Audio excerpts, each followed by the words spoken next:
Rain lashed against the tall windows of Halberton House, rattling the glass like a patient scratching to be let in. Inside, the heavy velvet curtains were drawn against the storm, though no curtain could hide the chill that had settled in the air. It was nearing midnight when the scream came, thin, high, and desperate. It carried through the great corridors, bouncing off the marbled walls before dissolving into silence. By the time the servants, lanterns in hand, converged on the east wing, they found the door to Sir Geoffrey Halberton's study locked from the inside. It was Mrs. Lydia Halberton, Sir Geoffrey's second wife, who stood nearest, pale as plaster, one hand pressed against her mouth. Her stepdaughter, Eleanor, stood a little apart, her face set in something unreadable. The butler, a long-faced man with a stoop, tried the handle again, then called through the door. No answer. He fetched the master key, but when the lock yielded and the heavy door swung inward, the tableau within froze them all. Sir Geoffrey sat slumped at his mahogany desk, the green leather blotter scattered with papers. His head was tilted to one side, eyes staring at nothing, a dark bruise blooming along the edge of his jaw. No sign of forced entry, no sign of a weapon. A single candle still burned low, casting shadows over the wide shelves that lined the room. One of the French windows was slightly ajar, letting in a thin trail of rain and wind, though the drop beyond was a sheer 30 feet to the gardens. The desk clock read 11:58. And then there was the clue, or what seemed to be one. Lying neatly in the centre of the floor, just beyond Sir Geoffrey's outstretched hand, was a playing card, the Queen of Spades, crisp, dry, untouched by the moisture creeping in from the open window. No one claimed to have seen it before, and yet there it lay, an almost theatrical addition to the scene. The local constable arrived within the hour, looking harried and uncertain. The locked room aspect troubled him, as did the lack of any obvious cause of death. Sir Geoffrey had been in robust health for a man of 58, though there were rumours he had been receiving threatening letters in recent weeks. None of these were found in the study, and Lydia claimed ignorance. Eleanor, when questioned, said only that she had been in her room reading when she heard the scream, and she had no idea why her father would have had a playing card in his possession. It was the rain that made the scene more puzzling. Outside, the storm had turned the gravel drive into a swamp, yet no muddy footprints led from the French windows into the study. No dampness on the carpet near the sill, just the faint smell of wet earth carried in by the wind. Whoever had opened the window hadn't stepped through it. So why was it open at all? A red herring, perhaps, or the remnant of some unfinished plan. By the time Inspector Harlan Greavves arrived from the city the following morning, the household was on edge. Greavves was a man who wasted neither words nor glances. His sharp eyes took in the smallest details, and he had an irritating habit of letting silence linger until the person before him felt compelled to fill it. He inspected the study carefully, lingering over the placement of the chair, the scuff marks near the desk, and the exact angle at which the playing card lay. He measured distances, tested the lock, and even leaned out of the open French window to gauge the drop. "What's below?" he asked the butler. "The south garden, sir. Rose beds. No way up unless you're carrying a ladder." Greavves grunted, then crouched by the desk. "Was the window latch intact?" "Yes, sir." "Yet unlocked?" "Yes, sir." The coroner's preliminary report brought no comfort. There were no wounds except the bruise on the jaw, which might have been from a fall or from a blow delivered with a gloved hand. No poison was detected in the initial tests, though further analysis was pending. It was as if Sir Geoffrey had simply stopped. But people did not simply stop without cause. When Greavves questioned Lydia, she seemed eager to portray herself as the devoted, wronged widow. She insisted she had been on her way upstairs when she heard the scream, that she had no knowledge of any playing card, and that her husband had no enemies worth the name. Yet Greavves noticed the faint smudge of soot along the cuff of her silk dressing gown, odd, since the fire in the study had not been lit that evening. Eleanor, in contrast, spoke reluctantly. She admitted her relationship with her stepmother was strained, though she would not elaborate. When pressed about her father's affairs, she mentioned almost absently that Sir Geoffrey had recently altered his will, though she claimed she did not know the details. Greavves filed that away. The servants, too, offered fragments. The maid who attended to the study swore she had dusted it only that morning, and the playing card had not been there. The footman mentioned overhearing a quarrel between Sir Geoffrey and a visitor 3 days before, though he could not see the man's face. And then there was the gardener, who claimed he had found a small, torn scrap of black fabric caught on the thorn of a rose bush directly below the French windows, something no one else had thought important enough to mention. The day wore on with rain still drumming at the windows, as though urging the house to speak its secrets. Greavves stood in the dimly lit study once more, staring at the Queen of Spades. A strange choice, that card. In certain circles it was a symbol of betrayal, of a woman's deceit. But was it a deliberate message left by the killer, or an accidental drop from something else entirely? Too neat to be chance, too bold to be ignored. He turned toward the window, letting his mind trace the possible sequence of events. A locked room, an open window no one had used, a card on the floor, and a dead man with no visible cause. Somewhere in this tidy tableau, the truth lay hidden, not in the broad strokes, but in the details others dismissed. The Queen of Spades was not a flourish, it was the hinge on which the entire door to the mystery would turn, and Greavves, with his patient, methodical mind, was determined to open it. Would you like me to continue into the next investigation phase, where Greavves begins testing his theory about how the killer entered and left the locked study? That's where the tension will really start to tighten. Inspector Harlan Greavves did not leave Halberton House that night. He had taken a small guest room in the West Wing, claiming the weather made the roads impassable, but in truth he preferred to keep the household contained. In his experience, a guilty conscience itched most when it was cornered, and people under watch had a way of betraying themselves without realizing it. By morning the rain had thinned to a mist, the kind that clung to the glass and blurred the gardens into a watercolor smear. Greavves moved through the house with quiet deliberation, retracing the path from the main hall to the East Wing study. The constable, who had stayed overnight, busied himself with paperwork in the dining room. Servants were whispering in corners, but their eyes tracked him as he passed. The study was as it had been, except for one small thing. The playing card, the Queen of Spades, no longer lay where he had seen it. It now rested atop the desk blotter, as though someone had taken the liberty of moving it. He crouched to the exact spot it had occupied the night before. The carpet pile there was faintly flattened, the impression still visible in the fibres. He turned to the constable, who had followed him in. "Who moved the card?" The constable looked uncomfortable. "Thought it best to keep it safe, sir. The butler put it on the desk for you." Greavves said nothing, but the corner of his mouth tightened. Evidence, once disturbed, never told the same story twice. Still, he committed the altered arrangement to memory, because sometimes the act of moving an object said more than the object itself. From the desk, his eyes drifted to the French windows.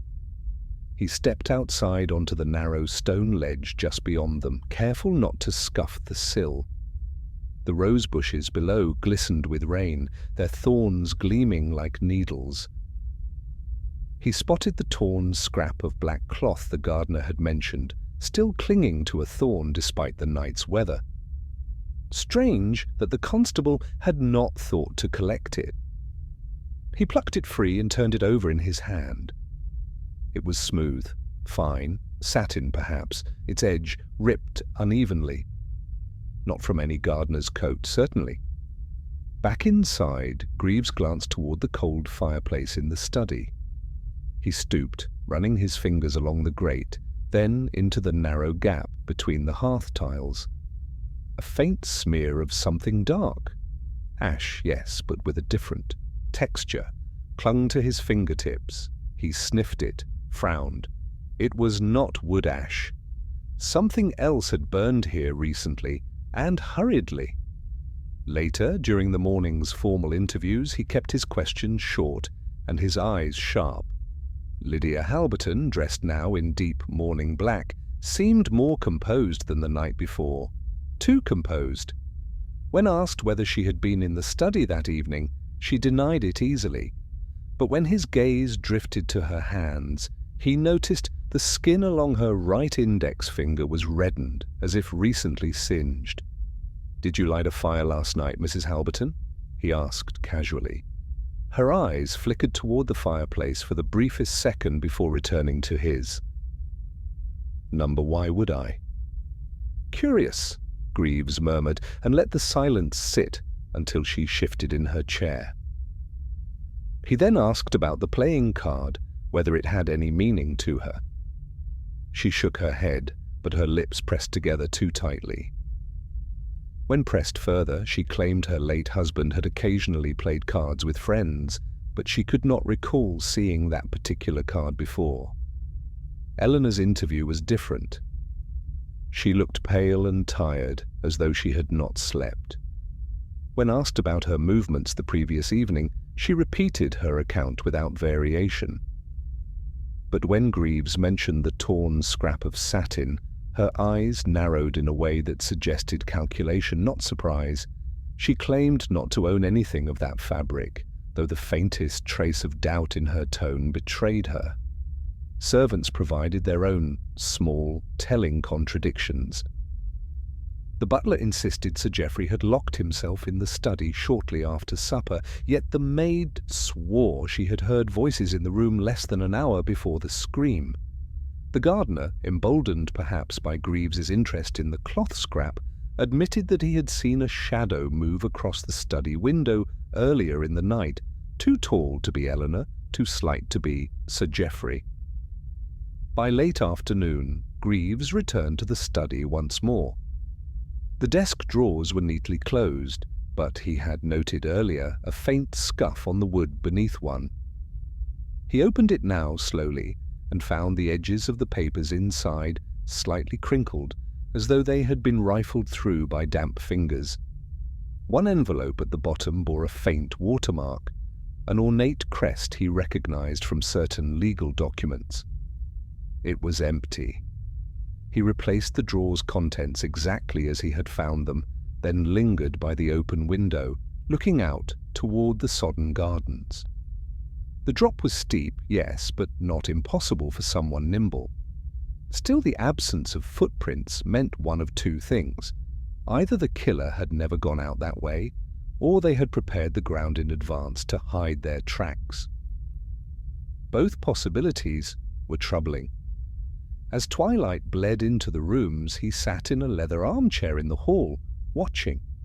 People under strain revealed themselves in the small hours, not in grand gestures, but in glances, in who avoided whose eyes, in who lingered near certain rooms. He noted that Lydia passed the study twice, each time slowing just enough to glance at the desk through the doorway. Eleanor, by contrast, kept to the upstairs hall, but once paused at the top of the stairs as if listening for something. It was the housemaid who finally provided the day's last quiet twist. She approached Greavves in the dim hall, wringing her hands. "I didn't say before, sir, because it seemed unimportant.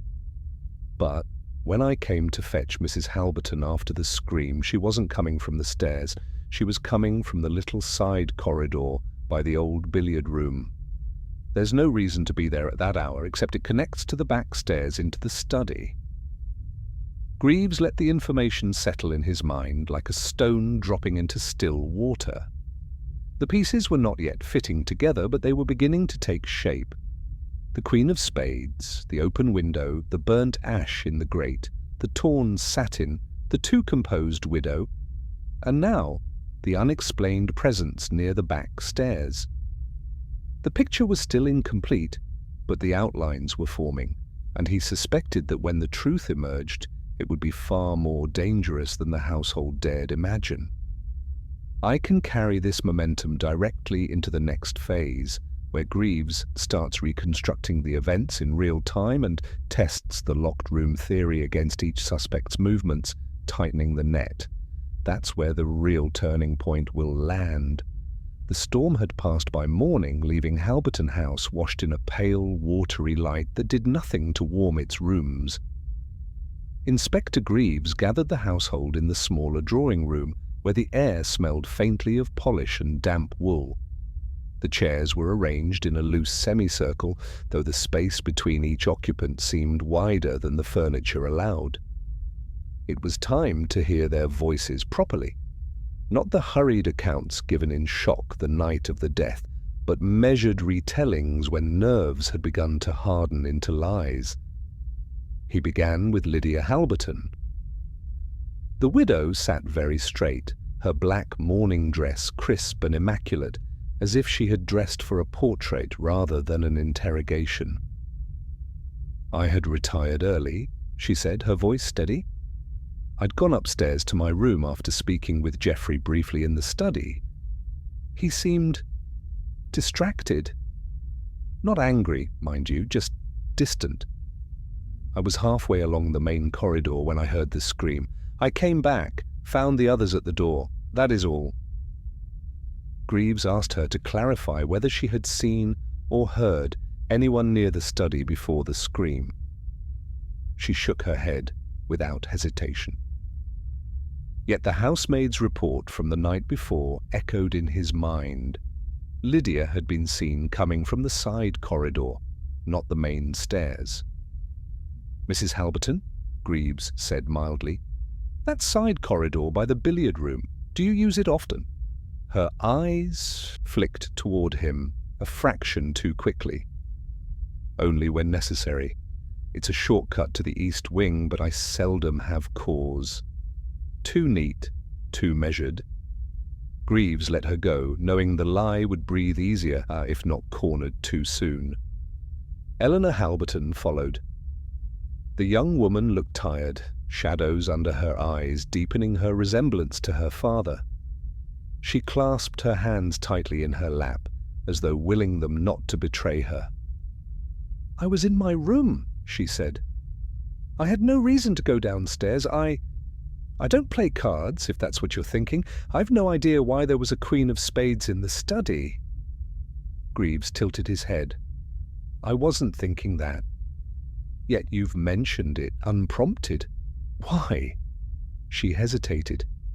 "Because it's the only thing anyone talks about. The servants whisper about it.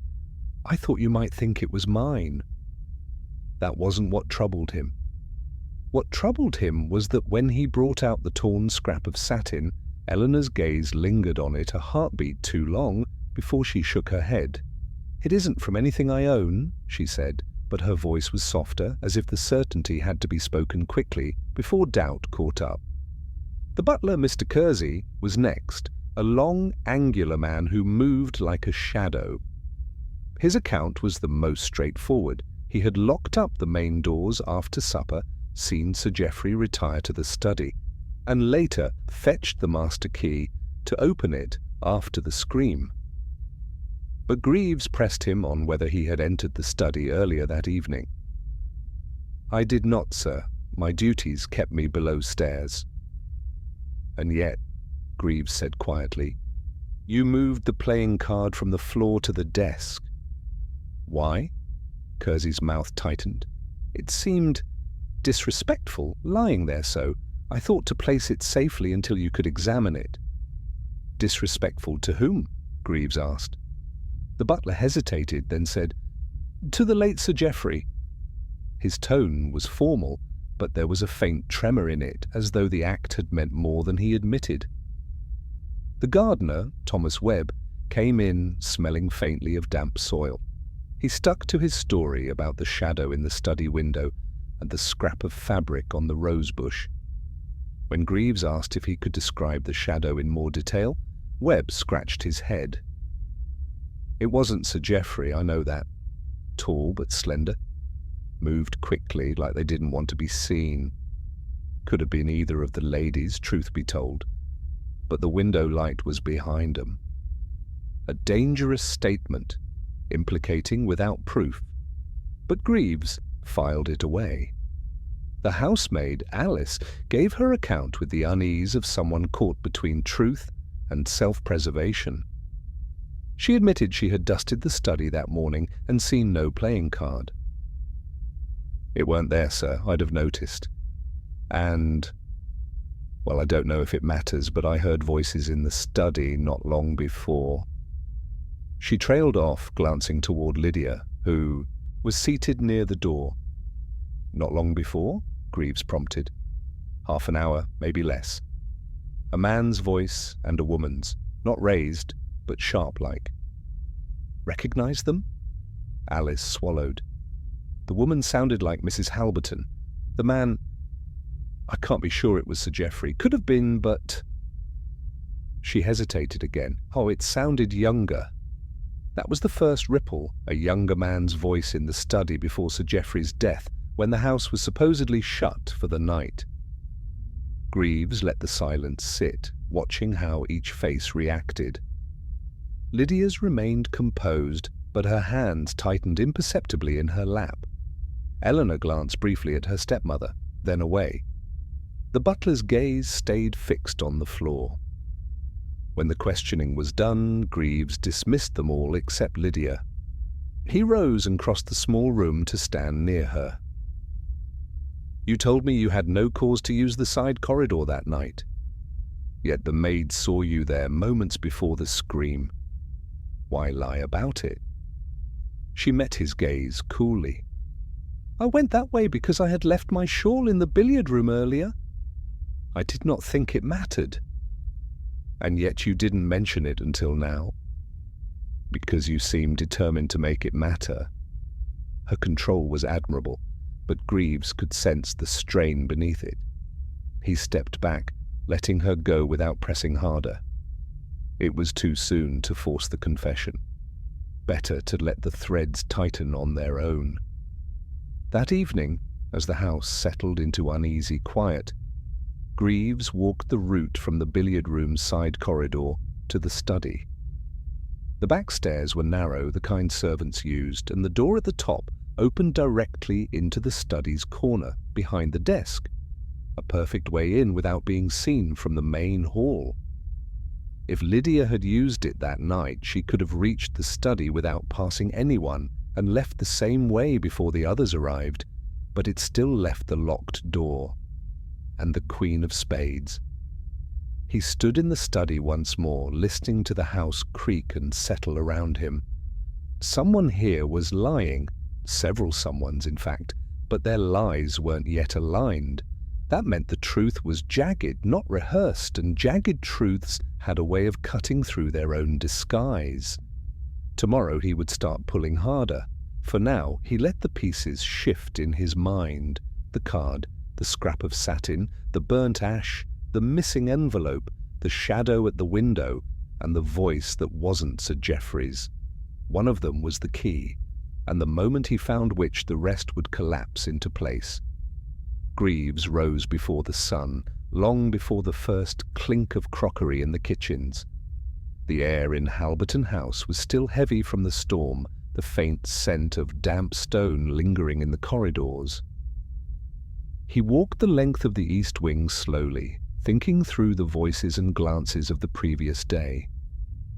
Every person in the house had a reason, some sharper, some buried under layers of civility.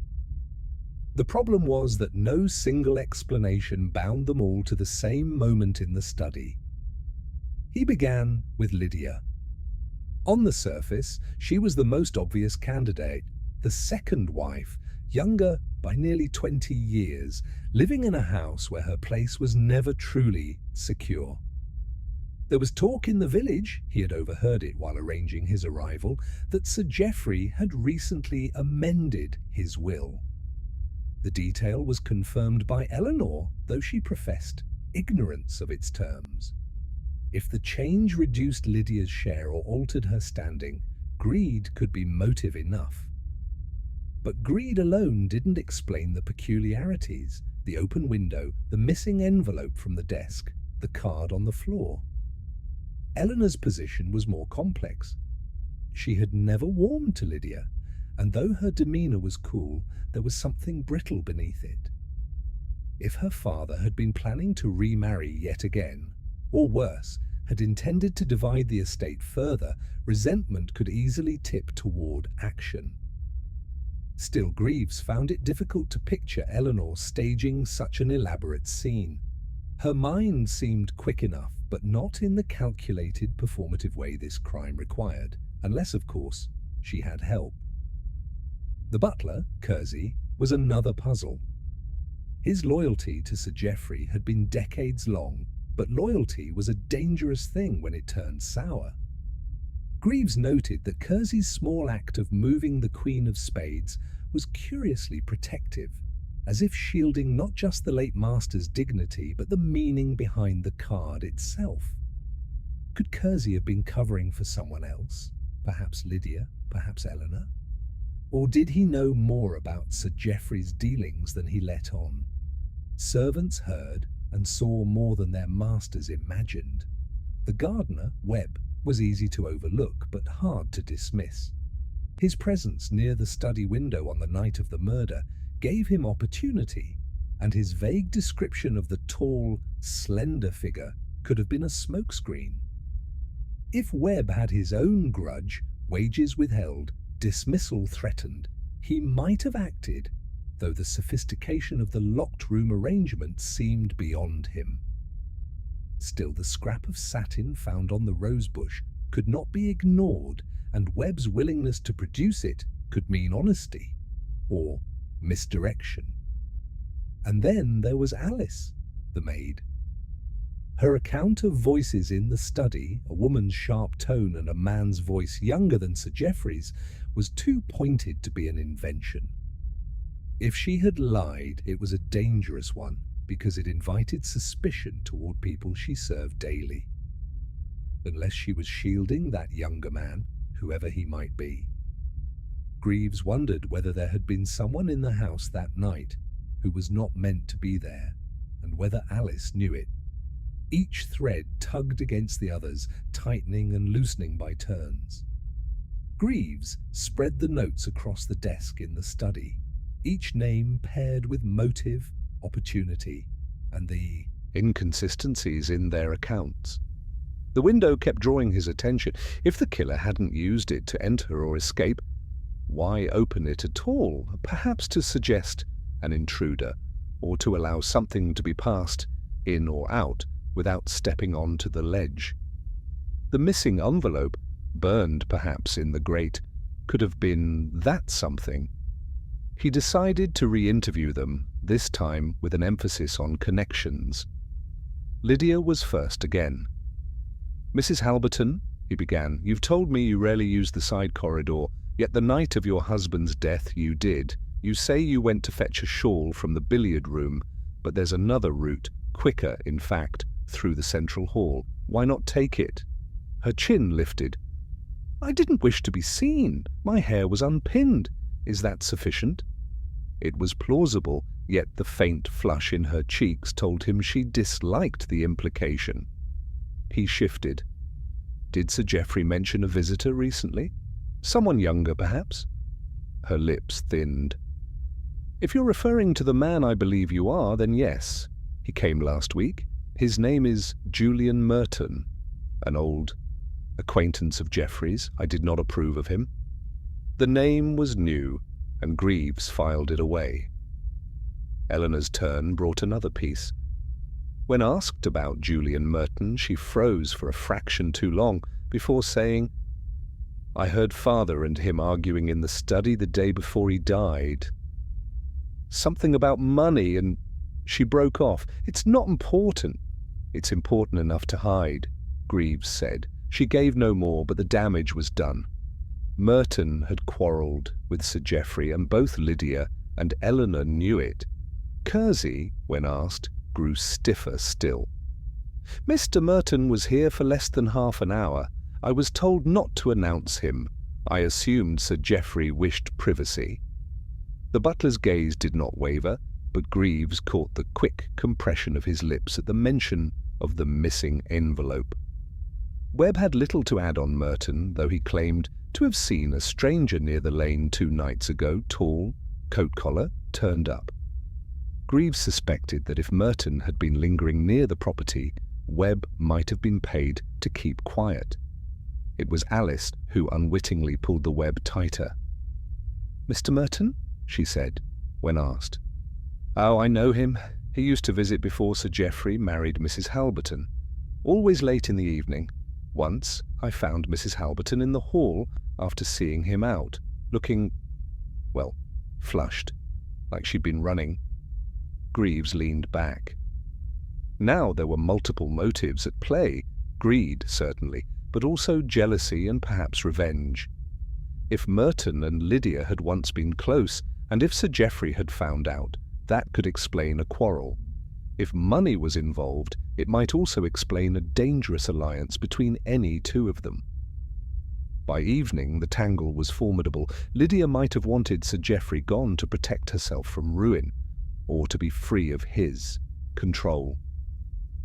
Eleanor might have feared losing her inheritance, or acted in anger at some betrayal. Merton might have killed over money, or a personal grudge, perhaps with help from inside the house. Kersey could be covering for someone out of loyalty or debt. Even Webb and Alice, with their own loyalties and resentments, could have played smaller parts. One by one, the motives wove into a net that seemed to ensnare the whole house. Yet the more threads Greavves gathered, the more he saw that not all of them could be true.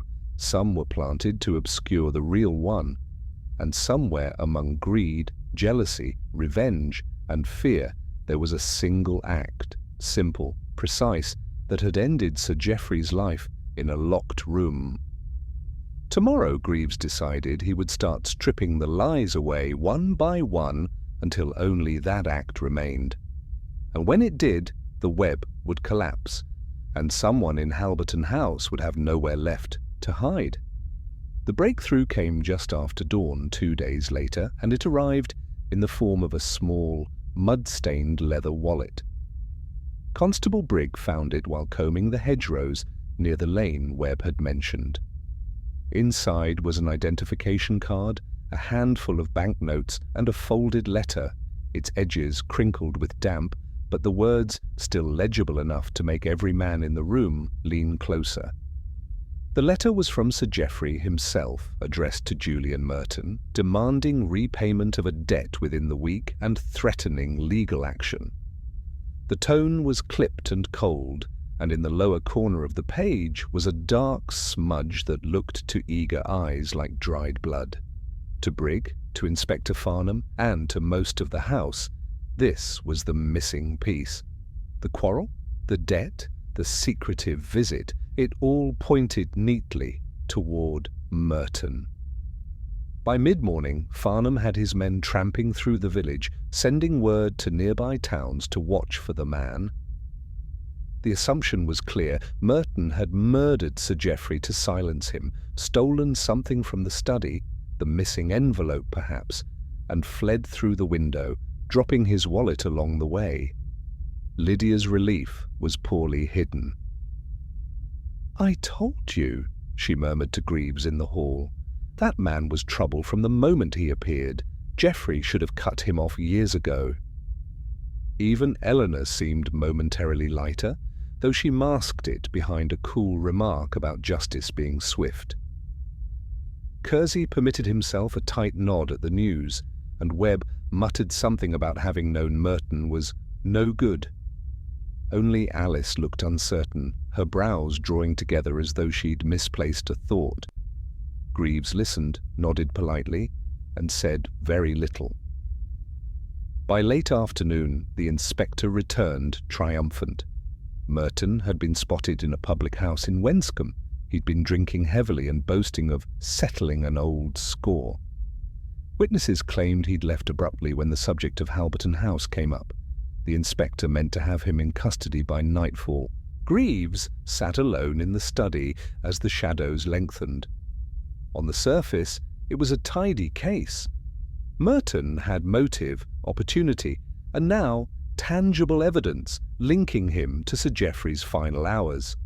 But something in the neatness itself felt wrong. The wallet's condition bothered him. The mud on its leather was caked but dry, as though it had been placed in the hedge some time after the storm, not during the night of the murder.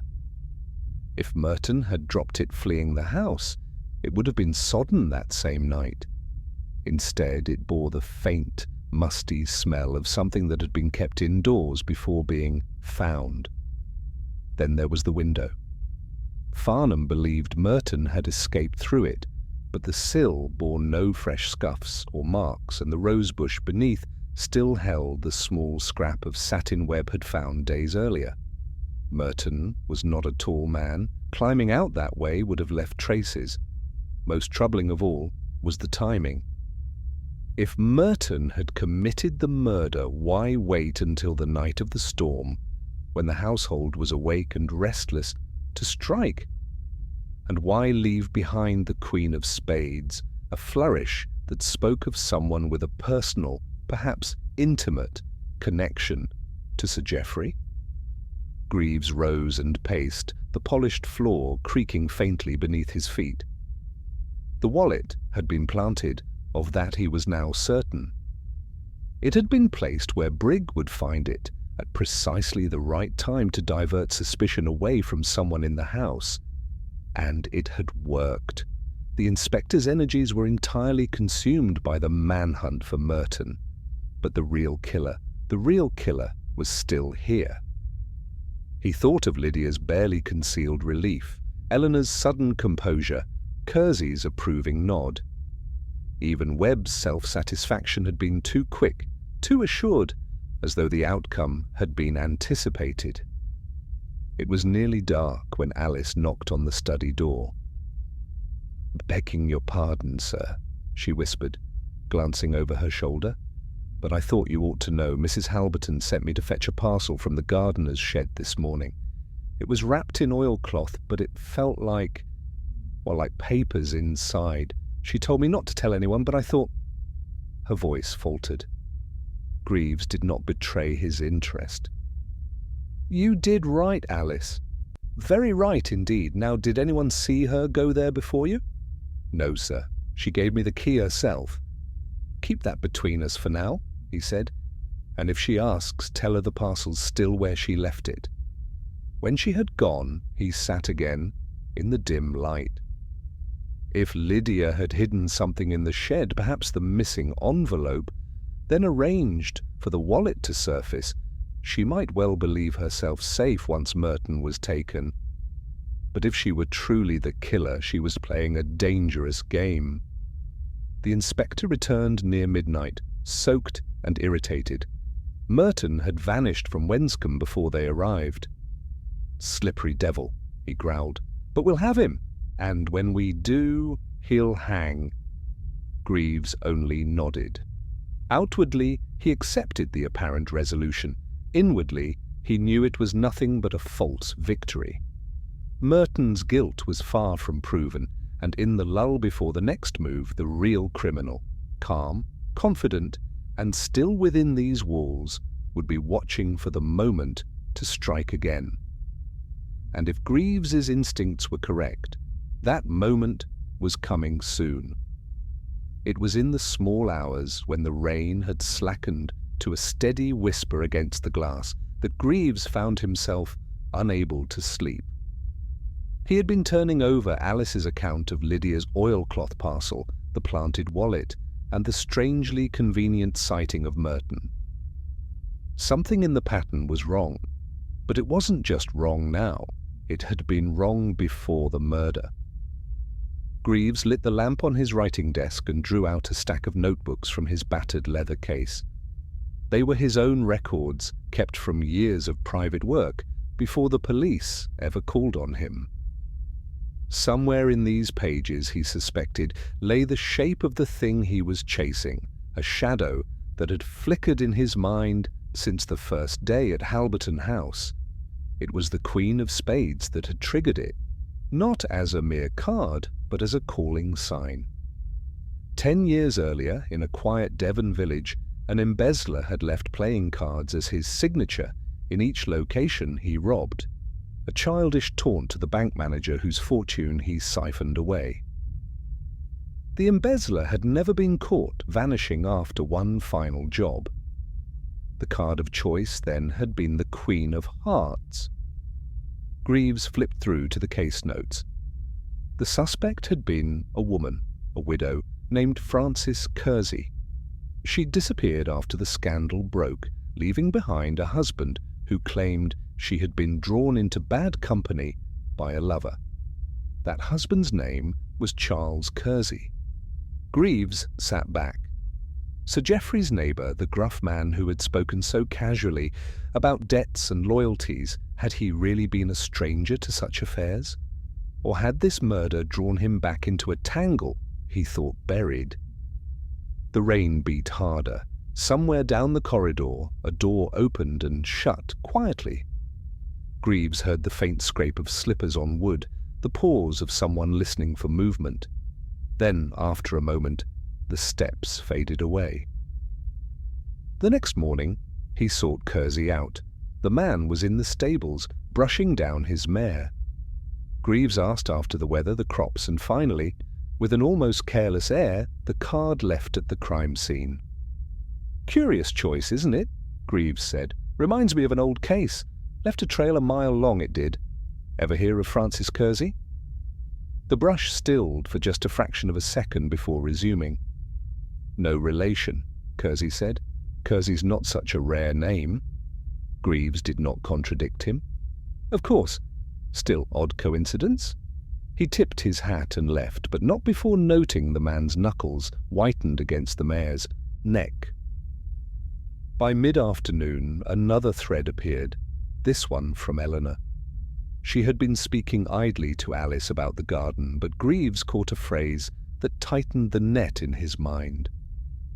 "Lydia always did prefer the old house in Bramley," Eleanor said, "even after what happened there." "What happened?" Alice had asked, her voice low. "Oh, a scandal. This was before she married Sir Geoffrey. Something about a missing will and a man found dead in his own cellar. It was all hushed up, but Geoffrey was dreadfully kind to her afterward, married her in spite of it all." Bramley.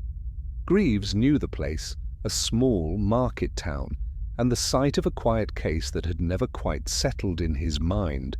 The missing will had disinherited a young cousin in favour of an older, wealthier uncle. The dead man had been the family's solicitor. No charges had ever been laid, but whispers had lingered around Lydia's name. He spent the rest of the day in the village records office, poring over the yellowed clippings. There she was, Lydia Farncombe, a widow from a respectable family, named in connection with the disappearance of key legal documents. She had been the last person to see the solicitor alive. The investigation had faltered for lack of evidence, and within months she was married to Sir Geoffrey Halberton. It was no longer possible to see the present crime as an isolated act. Lydia had a history that touched deception, financial gain, and sudden death. And now Kersey's own past, obscured behind a false ignorance, hinted at dealings with a woman who left playing cards like a flourish. That night, Greavves returned to Halberton House with his mind sharpened. The connection between Lydia and Kersey could not be dismissed. Both had pasts entangled with crimes left unresolved, both had proximity to Sir Geoffrey, and both stood to gain, financially or otherwise, from his death. At dinner, Lydia was bright and talkative, perhaps buoyed by the inspector's fixation on Merton. Kersey, on the other hand, was silent, glancing occasionally toward her, but never quite meeting her eye. Eleanor prattled about the weather. Webb muttered about tenants. Alice moved quietly in and out, her gaze darting to Greavves as though waiting for some sign. Greavves gave none. Instead, he asked a single question, pitched to the table at large. Did anyone here know that Sir Geoffrey once travelled to the Channel Islands? Lydia's knife slipped, clattering against the plate. "No," she said quickly. "Why do you ask?" "Only that it came up in conversation with the vicar," Greavves said mildly. "They thought Geoffrey might have had business there, the sort of business a man keeps quiet about." Silence followed, tight and watchful. Greavves let it hang, then spoke of something trivial, but the eyes that met his after that were no longer merely curious, they were calculating. The past was seeping into the present, old crimes bleeding into new. Somewhere in the overlapping histories of Lydia and Kersey lay the truth about Sir Geoffrey's murder. And Greavves knew now that to solve it, he would have to unearth not just the killer's motive, but the secrets they had been burying for over a decade. And that meant the danger was far from over. The morning broke damp and colourless, the mist lying low across the fields, so that Halberton House seemed adrift in a pale sea. Greavves was up before the rest, pacing the long library with a kind of restless intent. The past had given him a map, but the map alone would not point the finger. He needed to test his suspects, to watch them under a strain they could neither predict nor control. At 8:30, he sent a footman to each of the household with an odd request that they gather in the library for a matter concerning Sir Geoffrey's will. He made no further explanation. In truth, there was no fresh will, but the rumour of one would do what he required. When they had assembled, Lydia, in dove-grey silk, eyes bright but guarded, Kersey, stiff and unsmiling, Eleanor, peering about with bird-like curiosity, Webb, frowning as though the summons had kept him from something more important. Greavves cleared his throat. "I have been in touch with Sir Geoffrey's solicitor," he began gravely. "It seems there is an envelope, sealed, and marked to be opened only in the event of his death. I have not yet seen its contents, but I am told it is most surprising." He let the words hang just long enough to watch their faces. Kersey's lips pressed into a thin line. Lydia's fingers toyed with her brooch, a movement almost delicate in its repetition. Eleanor looked openly fascinated while Webb gave a short, mirthless laugh. Greavves continued, "The envelope will be here by post this afternoon. I thought it fair to give each of you the courtesy of knowing beforehand. Such documents sometimes contain personal matters, confessions even. One never knows what the dead wish to make plain."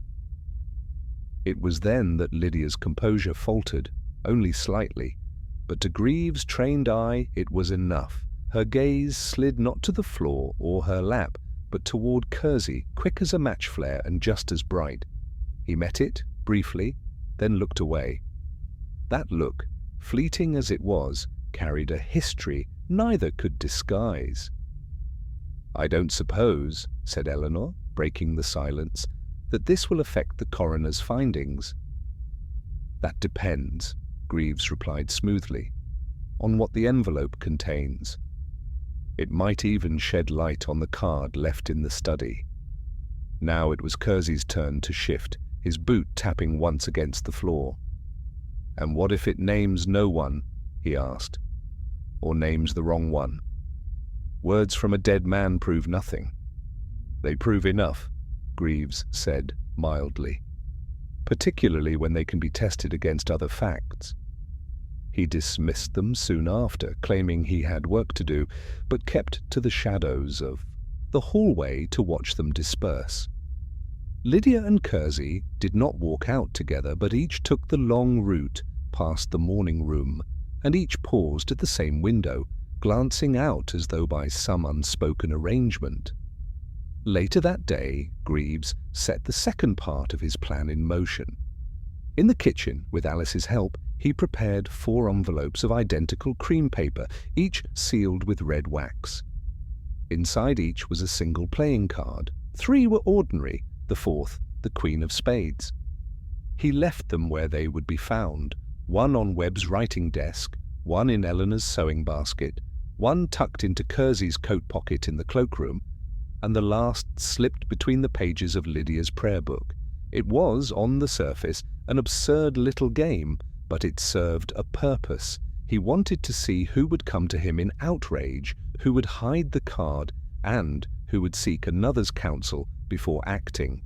By evening, the results were telling. Webb came at once, the card pinched between thumb and forefinger.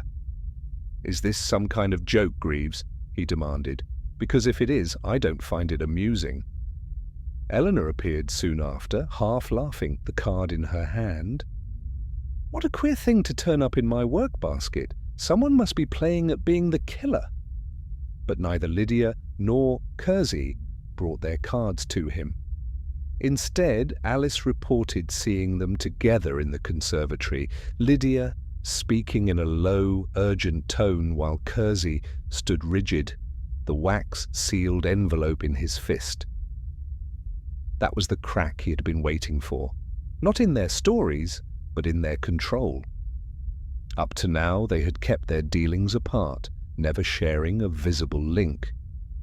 But the planted cards had forced their hand, driving them into private counsel when they should have been keeping distance. That night, Greavves returned the card from Lydia's prayer book to his pocket, certain she had not yet noticed it missing. She might go to look for it, find it gone, and suspect Kersey, or someone else. Either way, her reaction would tell him where her fears truly lay. When the household finally slept, he sat again at his desk, the mist pressing at the windows, and began drafting a letter to the police. He would not name the killer yet, but he would ask for a plainclothes officer to arrive quietly in 2 days' time. The trap was nearly ready, and thanks to one unconventional little experiment with wax, paper, and an old playing card, he now knew exactly which 2 people would be standing in it when it snapped shut. The next morning, the house had the uneasy stillness of a theatre just before the curtain rises. Greavves was finishing his tea when Alice appeared, pale and breathless. "It's gone, sir," she whispered.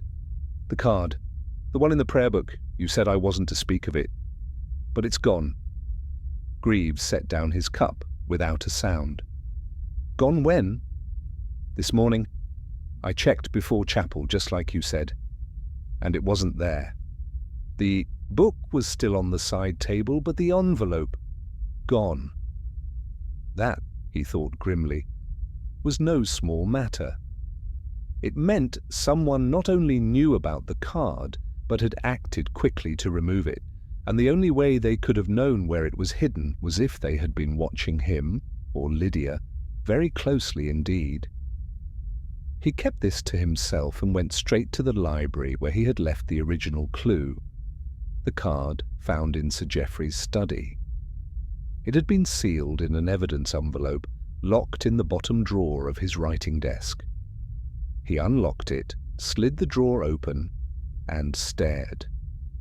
The envelope lay where he had placed it, but the wax seal was broken. Inside was not the Queen of Spades, but an ordinary 2 of clubs. For a long moment, Greavves simply sat back in the chair, the counterfeit card between his fingers. Someone had taken the original clue, replaced it, and resealed the envelope well enough that only a close inspection revealed the tampering. It was a bold move and a dangerous one. He had been certain his little card experiment had flushed the right pair of suspects. Now the stakes had shifted. This was no longer about subtle psychological pressure. The enemy had moved into active sabotage, and that meant they were close to losing their grip. At luncheon, he took his place as usual, masking his thoughts behind polite indifference. But he studied each face with care. Lydia was pale but composed, her eyes lowered as though deep in thought. Kersey appeared tight-jawed, pushing food about his plate. Webb kept glancing toward the door, as if expecting interruption. Eleanor chatted brightly with Alice about the flowers in the conservatory, seemingly untouched by the morning's tension. When the meal ended, Greavves excused himself and went not to the study, but to the small storage room off the servants' hall, where the household kept its luggage. He had noticed, during an earlier search, that one of the smaller valises bore faint traces of card paper dust on the lining, a sign it had once held playing cards. Today, the case was gone. He asked Alice quietly about it. She frowned, thinking, "Oh, that! Mr. Kersey took it last night. Said it needed mending. I thought it odd. There's nothing wrong with it." Greavves thanked her and went upstairs, his mind ticking over. If Kersey had taken the case and the original card was missing, then the two were almost certainly linked. But Kersey would not act entirely on his own, not unless he had reason to protect someone else. That afternoon, he went to Lydia under the pretext of inquiring after a book she had promised to lend him. She received him in her private sitting room, the curtains drawn, though it was bright outside. "I'm afraid I haven't had time to find it," she said lightly, but her hands twisted a lace handkerchief in her lap. "I see," Greavves replied, glancing about the room. "Perhaps later, when things are calmer. I understand you've had a rather unsettled morning." Her head came up sharply. "What do you mean by that?" "Only that household talk travels fast," he said, allowing a faint smile. "One hears of small things going missing." She looked away, and for the briefest instant, he thought he saw fear, not guilt, flash across her face. Fear of exposure, yes, but perhaps also fear of what someone else might do. That evening, Greavves confirmed his suspicion. A footman reported seeing Kersey slip into Lydia's sitting room while she was at dinner, carrying a flat packet. By the time Lydia returned, the packet was gone, but so too was the prayer book. The theft of the original card, the disappearance of the planted one, the altered evidence, all threads in the same knot. Someone was working methodically to erase the trail Greavves had laid, and they were doing it with an urgency that suggested the police's arrival, still a day away, was already felt. But erasing a trail can leave its own tracks. Whoever had taken the evidence had been forced to act in haste, and haste rarely leaves a clean finish. That night, under the dim light of a single lamp, Greavves sat at his desk and made a list. On one side, the things he had lost, the Queen of Spades, the prayer book, the original envelope. On the other, the things he had gained, knowledge of the thief's access, proof of collusion, and, most importantly, the certainty that they feared him enough to take risks. He locked the desk, put the counterfeit card in his pocket, and went upstairs. The game was still in motion, and if the evidence had vanished, the truth had not. Tomorrow, he would change the rules again. Because in this house, he thought, there was only one thing more dangerous than keeping a secret, and that was trying to bury it. The storm broke just after midnight, rattling the windows with rain and wind. Greavves had been at his desk, reviewing his notes for the third time, when the knock came, hard, hurried, and wrong for the hour. Alice stood in the doorway, white as paper. "It's Mrs. Fairbairn," she gasped. "She's gone." Greavves was on his feet instantly. "Gone where?" "No one knows. Her bed's not been slept in. The French doors to the terrace are open and there's a shawl on the lawn." Within minutes, the household was awake, dressing gowns and lamplight filling the corridors. Lydia's room was just as Alice had said, empty, the doors swinging in the wind. Outside, the rain had soaked the shawl into a heavy, sodden thing. Greavves knelt beside it, noting the frayed corner where a button had snagged. No footprints were visible. The storm had erased them before anyone could see.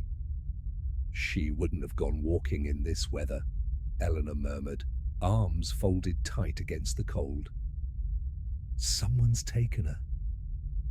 It was the obvious conclusion, and the one Kersey loudly endorsed, though his eyes slid away when Greavves met them. Webb stood at the terrace edge, peering into the black garden, his face unreadable. Greavves ordered the grounds searched, lanterns sweeping through trees and hedges. The search turned up nothing. No Lydia. No sign of a struggle. No hint of where she might have gone. Then came the cry from the far orchard. They found her slipper there, half buried in mud beneath the largest apple tree. A single scrap of white fabric clung to the bark above it. The image was too neat, too placed, and the detective knew at once this was meant for them to find. "Planted," he said quietly to himself. As the search faltered in the storm, the household retreated to the drawing room, subdued and watchful.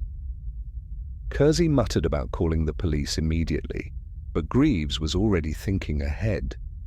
If Lydia had been taken or persuaded to leave, it meant the saboteur was no longer content with stealing evidence. They were willing to escalate.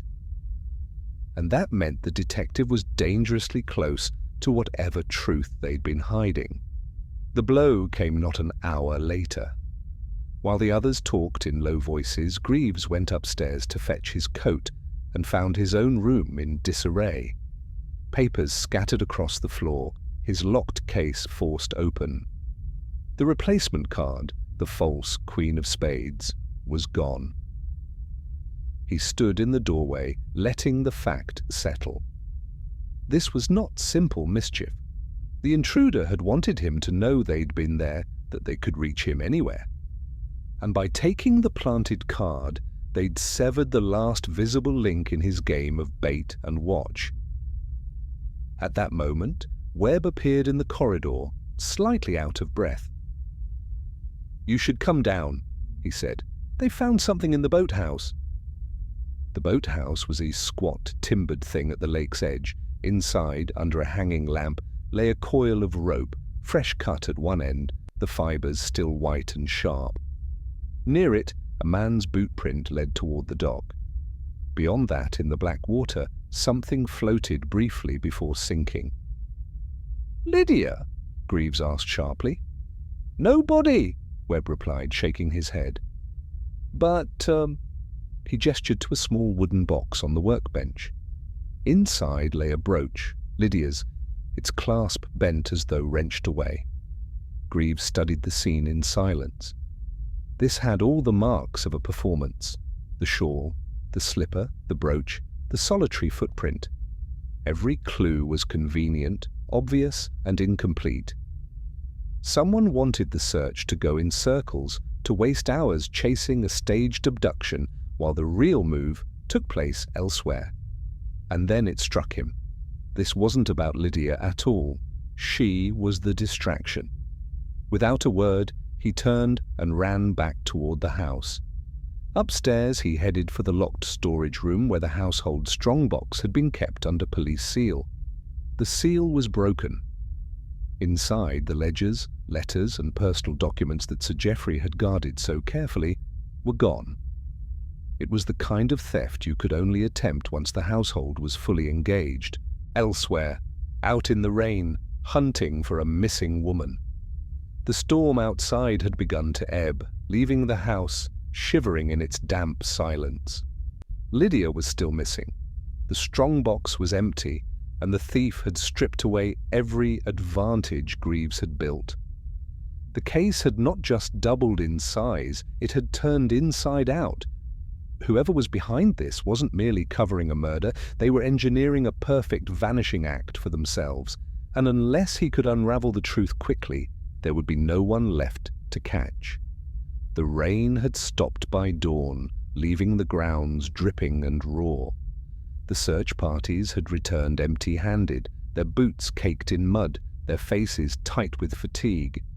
Lydia Fairborn had vanished as thoroughly as the ledgers from the strong-box, and the household now moved in an uneasy hush, each person retreating into themselves. Greavves sat in the library, untouched tea cooling on the table beside him. He replayed the night's events in his mind, this time not looking for what had been found, but for what had been assumed. The shawl, the slipper, the brooch, each had been presented in a way that invited immediate, unthinking conclusions.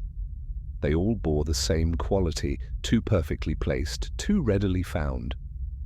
He thought again of the boathouse, the single boot print by the dock. Webb had been the one to call him there. Webb, who had arrived breathless but not from exertion, it had been the damp sheen on his hair, the faint smell of the orchard clinging to him. Webb had come from somewhere else before going to the boathouse, somewhere he hadn't mentioned. A movement in the corner of his vision pulled him back. On the far wall, beneath the row of gilt-framed landscapes, stood a small, half-forgotten sideboard. The servants had been using it as a temporary dumping ground for odds and ends displaced during the searches. There, propped carelessly against a vase, was a playing card. The real Queen of Spades, not the false one he'd been using as bait. It was bone dry. Greavves rose, crossing the room. The card's surface was faintly smudged, as if held by fingers recently dusted with earth. No one had mentioned finding it. No one had reason to put it there unless they wanted him to see it now, in the aftermath of the chaos. His mind ran back over every place the card had appeared before, once in Eleanor's sewing basket, once inside the hollow of an old book in the study, once, most damningly, in the pocket of Kersey's overcoat, where it could not possibly have landed by chance. Each time it had surfaced after an unexpected discovery elsewhere, like punctuation marks in a sentence only the writer understood. The card was not just a calling card, it was a timeline. Whoever was planting them was marking stages in a process, measuring progress towards some final step. And if the first had appeared shortly after the initial murder, and the second after the false evidence about Lydia's disappearance, then this one marked something that had already happened, unseen in the last few hours. He set the card down, gaze narrowing. The strong-box theft. If that was the milestone, then the card's appearance meant the thief was signaling. To whom? Not him, surely. No, the audience for this performance was inside the house. The card was a message to an accomplice, telling them that the plan had advanced. And then he saw it, the one detail that had been nagging at him since the beginning. In the first interview with Lydia, before her disappearance, she had made a remark about having to hide things in the obvious place, or else they disappear into the wrong hands. It had seemed a nervous joke at the time, a little self-deprecating jab about misplacing her spectacles. But now, in light of the card's deliberate placements, it read differently. A private code, spoken in plain hearing, about her awareness of someone else's habit. If Lydia had known where something was obviously hidden, she could also have known where the ledgers would be, long before the strongbox was supposedly tampered with, which meant she might not be a victim at all. Greavves took up the card and went to the morning room. Alice was there, pouring coffee for Eleanor and Kersey. Webb was by the window, feigning interest in the damp garden. Greavves held up the Queen of Spades. "Someone's been using these to keep track of their progress," he said evenly. "One for each milestone, The first after Sir Geoffrey's death, the second after Lydia's staged disappearance, and now after the theft of the ledgers. Eleanor frowned. Why on earth would they signal like that? Because they weren't signalling to me, Greavves replied. They were signalling to their partner, the same way a lighthouse signals to a ship waiting just beyond the horizon. Kersey gave a sharp, derisive laugh, but it faltered quickly under Greaves's steady gaze. He went on.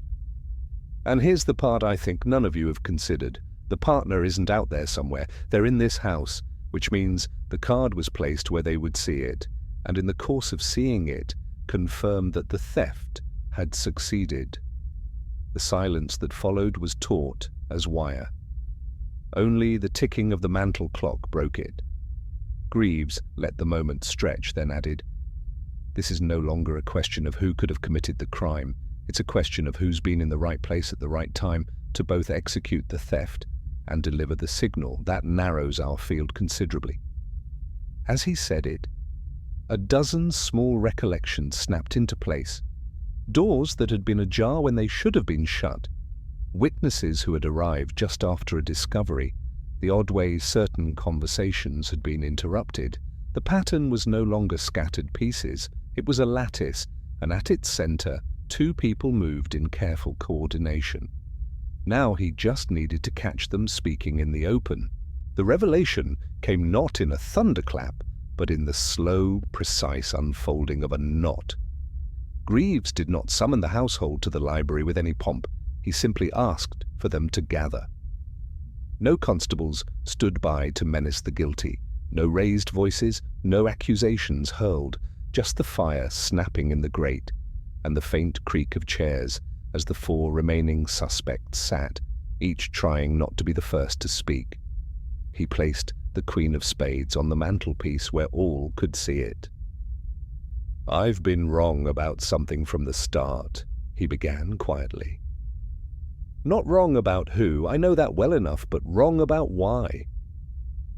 Kersey shifted in his seat, a faint smirk tugging at his mouth. Eleanor stared into her lap, twisting a handkerchief. Alice watched him with cool, unwavering eyes, and Webb kept his gaze fixed on the fire. "From the first," Greavves went on, "I believed this was about money, the ledgers, the inheritance, the missing items from Sir Geoffrey's estate. That's what you wanted us to think. But greed alone doesn't account for the rest. The calculated humiliations, the carefully chosen clues meant to draw me off course. The risk of a second crime after the first was already complete. No one who just wanted a quick profit would orchestrate something so elaborate." He let his gaze rest on Webb. This was about control. Not the kind you buy, but the kind you take. Over a person's life, over their reputation, over their very sense of safety. Eleanor's breath hitched. Greavves turned toward her. "You've lived under that control for years, haven't you? Only you thought it came from Sir Geoffrey, when in truth it was coming from someone else entirely." Her eyes flickered to Webb before she could stop herself. That was all the confirmation he needed. "You see," Greavves continued, "before Sir Geoffrey's death, there was a quiet little enterprise running in this household. Blackmail of the most intimate sort. Letters, photographs, petty indiscretions turned into shackles. Sir Geoffrey may have been the figurehead, but the architect was his steward, Mr. Webb. The Queen of Spades was his signal to Lydia that each stage of their scheme had succeeded. First, the elimination of a man who had begun to suspect. Second, the removal of a witness. Third, the destruction of the ledgers that could trace the extortion payments." Kersey broke in, his voice sharp. "If this is true, why go to such lengths after Sir Geoffrey was gone? The old man was the one with the money." Greavves gave a thin smile. "Because the money was never the real prize. It was dependence, the ability to dictate someone's choices, to keep them off balance and afraid. When Sir Geoffrey died, Webb needed a new anchor, one that would tie the remaining members of this household to him in perpetuity. The ledgers weren't destroyed because they were valuable.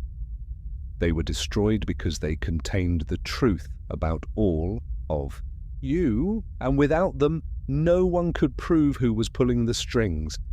He could keep the game going forever. Alice's voice cut through the tense air, low and measured. And Lydia? What was she to him? Greavves turned the Queen of Spades between his fingers. Lydia was the perfect apprentice. She had her own reasons, resentments toward her stepmother, a desire to hurt anyone she saw as competition for affection or influence. Webb groomed her for the role, taught her the value of secrets, and in return she became his accomplice. The staged disappearance was her idea, her chance to prove she could vanish and reappear at will, terrifying those left behind. Eleanor whispered, "Why would anyone want to live like that?" Webb finally spoke, his voice calm, almost conversational. "Because it works. People are easy to break, Mrs. Fairbairn. All you need is something they can't bear the world to know. Once you have that, they'll come to you for mercy again and again, and you can choose whether or not to give it." The firelight threw his shadow against the far wall, long and skeletal. Greavves studied him for a moment. "It's a child's game, really. But played by an adult with no boundaries, it becomes monstrous. And that's the truth of it, isn't it, Webb? You don't care about wealth, or love, or even survival. You care about making other people feel small." The smirk that curved Webb's mouth this time was one of pure recognition. "And you care about dragging it into the light? So here we are." The room was silent, except for the ticking of the clock. The Queen of Spades sat between them, a final, damning marker of the game's end. The next morning dawned dim and sullen, a low fog wrapping the Fairbairn estate like a shroud. Greavves moved quietly through the house, his calm, deliberate presence belying the fact that the trap was already set. Webb had been allowed to sleep in his quarters unguarded, a deliberate choice. Lydia had been confined to her room, though under the pretext of protection. The constables had been told little beyond that no arrests would be made until Greavves gave the word. The heart of the plan lay in the small study off the east corridor, a room Webb seldom used but could not ignore today. Inside, on the desk, lay an unsealed envelope bearing Lydia's handwriting, and beneath it a single ledger from Sir Geoffrey's collection, its spine cracked, its pages rumpled, and the telltale notation of blackmail sums clearly visible. Greavves knew Webb's habits. When cornered, he did not confront, he erased. All that remained was to give him the opportunity. By mid-morning, the house began to stir. Eleanor was stationed discreetly in the library, Alice in the parlour, Kersey in the hall outside the study door, each with instructions to remain silent and out of sight. Greavves took a seat in the armchair opposite the study door, a paper open on his lap, appearing every bit the idle guest. When Webb finally appeared, it was with his usual unhurried tread, though his eyes darted once toward Greavves before sliding away. He carried no bag, no coat, only a gloved hand resting lightly on the door handle. "Working early?" Greavves remarked, without looking up from his paper. "Just tidying a loose end," Webb replied, his voice smooth. "We wouldn't want more confusion." He slipped inside and closed the door. Greavves counted silently, 5, 6, 7 seconds, then rose. He stepped to the door, turned the handle quietly, and pushed it open. Webb was bent over the desk, a match poised above the open ledger, his other hand pinning the envelope beneath it. "I wouldn't," Greavves said mildly. Webb froze, the match trembling slightly in his fingers.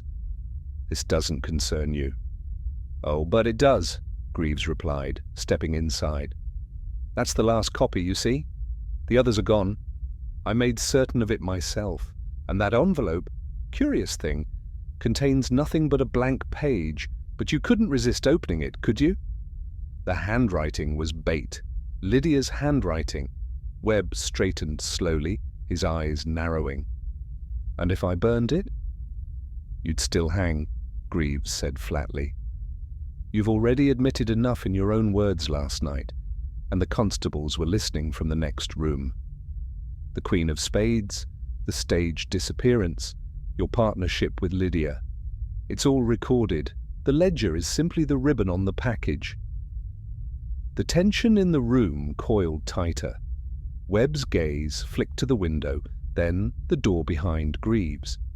He shifted his stance ever so slightly, the way a man might before lunging. Greaves's voice dropped to an almost conversational tone. If you're thinking of trying for the window, I wouldn't recommend it. Kersey's in the hall. 2 constables are outside in the fog, and Lydia, well, she's already told me more than she meant to. She's frightened of you now, Webb. She won't protect you. The match in Webb's hand sputtered out. For the first time, his composure cracked, a flicker of something raw and unguarded in his eyes. She's a child playing at power, he muttered. She'd have been nothing without me. Greavves stepped closer, his shadow falling across the desk. And you'd have been nothing without Sir Geoffrey's name to hide behind. That's why you killed him, not for his money, but because he was beginning to see you for what you were, and Lydia's little game of vanishing was your way of making sure no one ever quite knew where the danger came from. You think you've won? Webb said, his voice low, dangerous. I know I have, Greavves replied. The study door swung open, and Kersey entered with 2 constables at his heels. Webb's jaw tightened, but he didn't resist when they took his arms. As they led him out, he glanced back once, his expression almost curious. You're thorough. Greavves, I'll give you that. I prefer complete, Greavves said. When the door closed, the room felt suddenly larger, the air less suffocating. Greavves picked up the ledger and the empty envelope, tucking them under his arm. Outside, the fog was beginning to lift, and somewhere in the house, Eleanor's voice rose in quiet relief. The game was over. The Queen of Spades would fall silent. The air in the Fairbourne estate had begun to settle into the stillness that follows a storm. Webb was gone, taken away in the constable's carriage, his sullen silence a sharp contrast to the drama of his arrest. Lydia, pale and brittle, had retreated to her room, the sound of her door closing carrying the weary finality of an ending. Greavves sat in the drawing-room, ledger on his knee, sipping tea that had long gone cold. Eleanor had joined him briefly, thanking him in a quiet, almost dazed tone before excusing herself. It seemed the whole affair had finally reached its conclusion, but something gnawed at him. Webb's parting words, "You're thorough, I'll give you that," weren't simply the bitterness of a man undone. They had been delivered with an odd edge, almost as though Webb were leaving something behind, a breadcrumb for Greavves to find, and Greavves had never been the sort to leave a trail unexplored. He opened the ledger again, letting his eyes drift across the neat columns of blackmail sums and dates. Each entry matched something Eleanor or Lydia had mentioned, except one. A payment, dated 3 months earlier, marked only with the initials C.D. No mention of it had come up during interviews. Greavves frowned, then stood and rang for Kersey. "Kersey, tell me, does the name C.D. mean anything in this household?" Kersey hesitated. "Not directly, sir, but there was a Charles Denbury, a solicitor who used to handle Sir Geoffrey's affairs before Mr. Webb took over. Retired suddenly, went abroad, I heard." Greavves nodded slowly. Abroad, or hidden. He remembered Lydia's uncharacteristic quiet during certain parts of their questioning, moments when her eyes had darted toward the window instead of meeting his gaze. She'd been afraid of Webb, yes, but perhaps for reasons deeper than fear, of his temper. Leaving the drawing-room, Greavves made his way to Lydia's quarters. She opened the door at his knock, her face composed, but her eyes shadowed. "It's over," she said, though her voice carried no conviction. "That depends on what you mean by over," Greavves replied mildly. "Webb's gone, but there's the matter of Charles Denbury and of your last visit to London, the one you didn't tell the constables about." Her breath caught. "You have no proof." "I don't need proof," Greavves said, stepping into the room. "I have pattern." Webb was clever enough to carry out his plan, but not clever enough to make it work without help.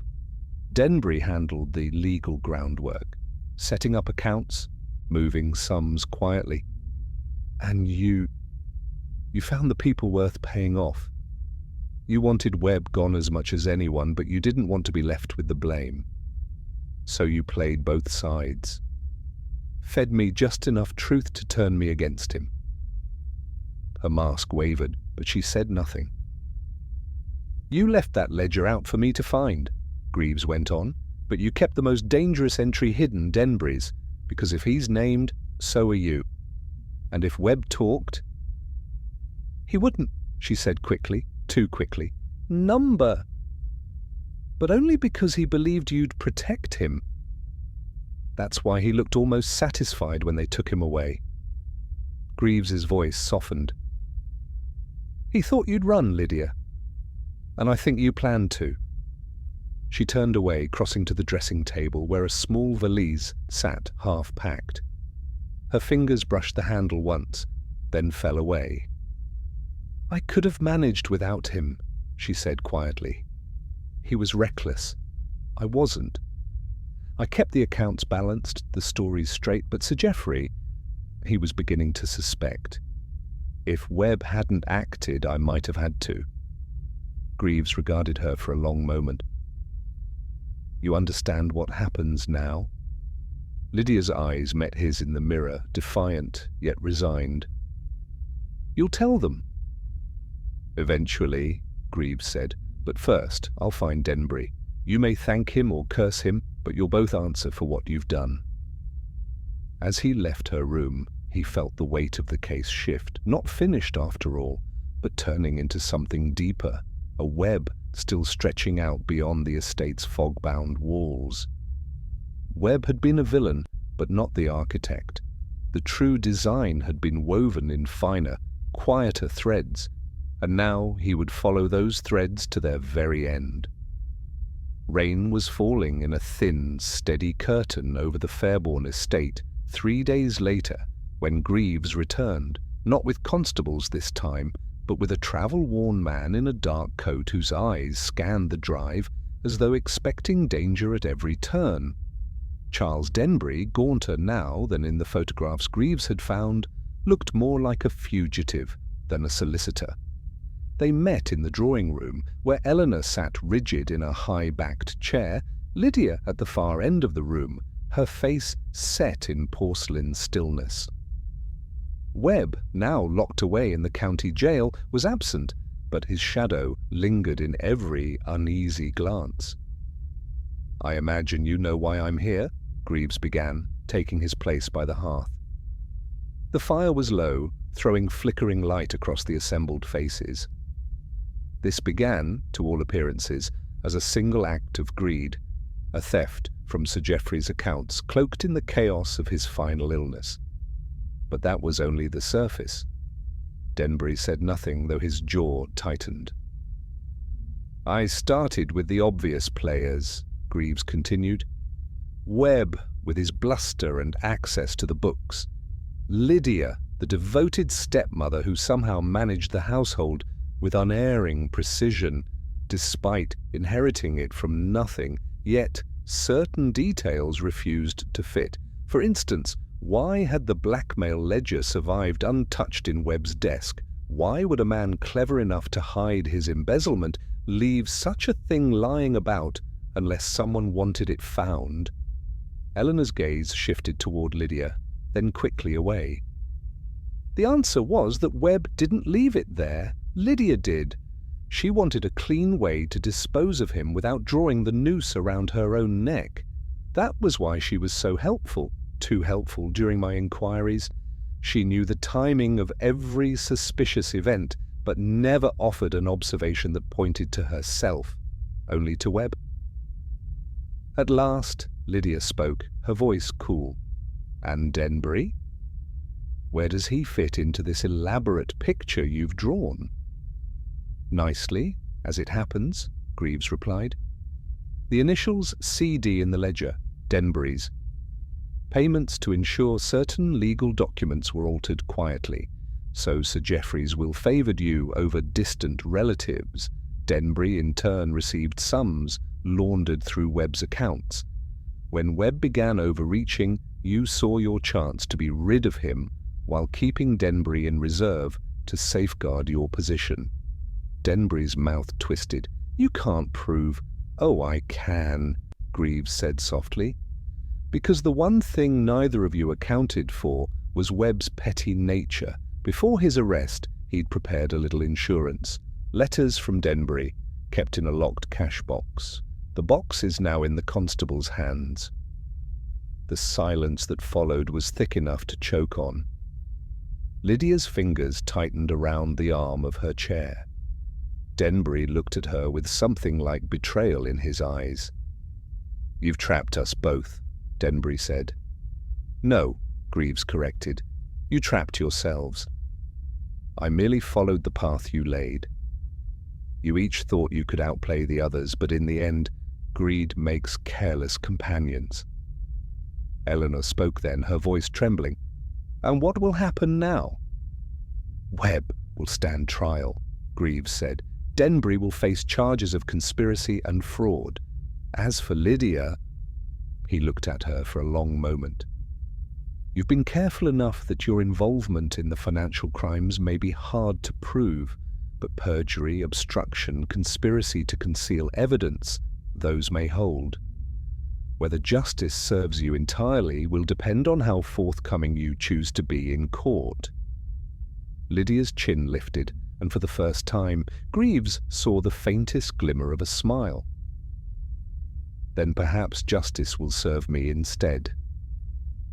The remark hung in the air, neither confession nor denial, before she rose and walked from the room.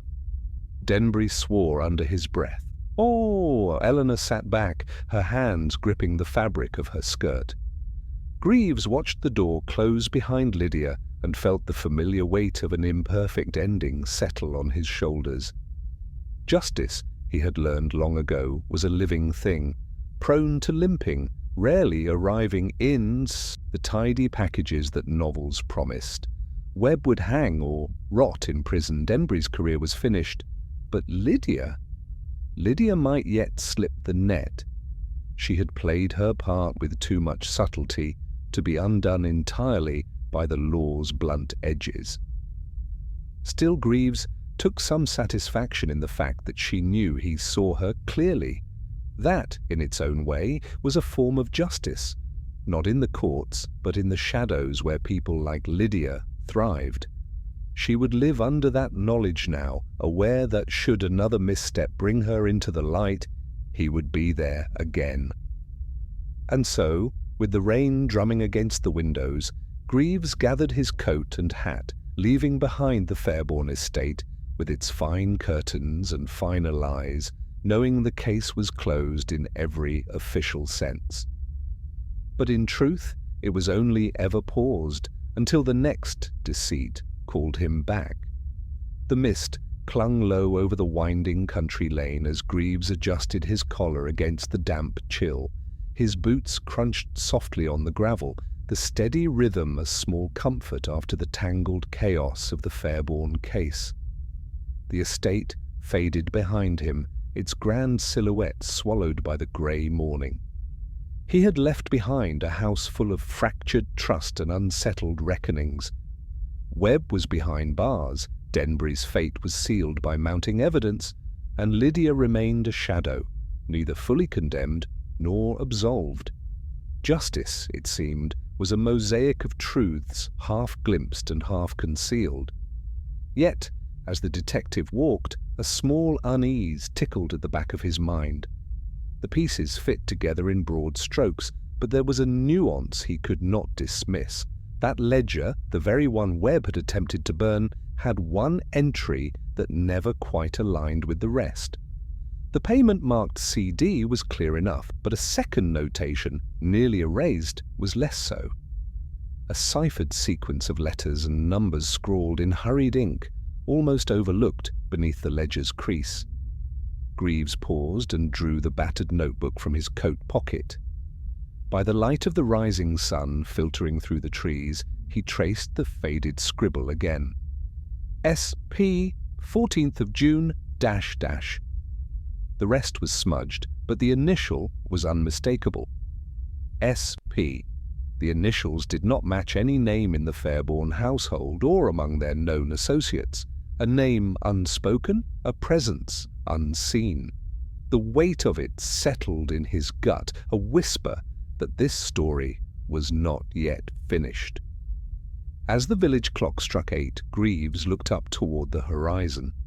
Somewhere beyond the rolling fields, beyond the last shudder of fog, a new thread awaited, a thread tangled in secrets deeper than blackmail or murder, woven by hands more skilled at hiding than Webb or Denbury had ever dreamed. He folded the ledger carefully and tucked it away, fingers lingering over the creased page. The detective's gaze hardened. There would be no rest, not while shadows still lurked in corners, others overlooked. The case was closed, yes. But the mystery? The mystery was never truly over.